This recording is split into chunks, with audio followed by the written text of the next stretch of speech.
सोर एवं खैरारे चली बेआईन खनि खनन दिन राति ब्लास्टिंग करी लोकंकु करुछंती भयभीत। माफिया मानकु स्थानीय राजनेता एवं विभागीय अधिकारी माने सहयोग करुथुवा लोक माने अभियोग आनिछंती। बालेश्वर जिला सुर तहसिल अधीनस्थ महुमुआण खंजामाल खादानर स्वीकृति नथिबा बेले बिना अनुमति रे केमिति करा जाउची पत्थर ब्लास्टिंग रो शब्द एभली रहउची जे 5 रु 6 पंचायतर लोक माने भयभीत होई जाउछंती। 7:45 रु 50 भितर गोटे ब्लास्टिंग बारंबार है 42 और 43 नंबर खादनरू जोटा कि आपंकर संपूर्ण भाव में ना तार ऑप्शन ना। तापर मो संगे संगे आमर एडिशनल तहसीलदार जे बर्तमान अच्छा तहसीलदार इनचार्ज रे सर को फोन कली।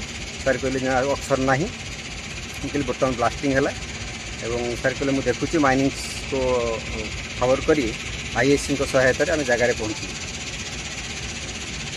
9:30 पर्यंत कौन प्रशासनिक तत्परता देखादेलानी। पुणी सार को फोन कली। सार कहले मुझे आईएससी फोन कली। आईएएस मत कोऑपरेशन करूना आ पुलिस ना मो जगह को आसपार ना। मुझे जिलापाल को फोन कली। जिलापाल सहित कथा तहसीलदार पाखर मो पाख गोटे फोन आसला आम ए बाहर।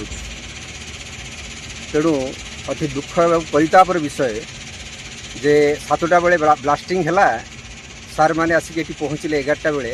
यही जो समय व्यवधान भितर जे डकायत कर पत्थर गुड़ी को से माने समस्त आसेसेट्स नहीं गलापर प्रशासन ये पहुँचला और आईएएस को से समय भितर मुझे अति कम 5 थर फोन कर कौन प्रकार फोन रिसीव कले ना। वेरेज आउ जड़े व्यक्ति जरिया फोन कलापर से कहले मत तहसीलदार फोन करना। खैरा और महुमुआण खंजा महाल रे पत्थर माफिया उत्पात दिन को दिन बढ़ी चलीथिला बेले काहाकू भी खातिरी करूनाहांती। काहा साहस रे माफिया माने पहाड़रू व्यापक पत्थर लूट करछंती। तो 7:30 में 8:30 मत कॉल गला जे होची ब्लास्टिंग हेजी। कहली केते नंबर कौन ना 41 42 ब्लास्टिंग हेजी।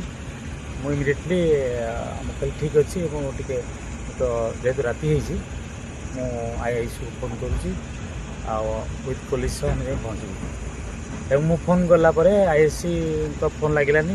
प्रधान बाबू को फोन लगिला। प्रधान बाबू कहली मत पुलिस दरकार ना। ठीक अच्छे मु बुझिकी पुलिस आमर बर्तमान गोटे प्लाटफर्म जाइंट आउ किए अच्छा मुझे बुझी कौच 10-15 मिनट कौच। मु पुणी आईआईसी को फोन कली। मुझे सारे आमको बर्तमान ब्लास्टिंग होती विथ माने गन सह मत दरकार पुलिस।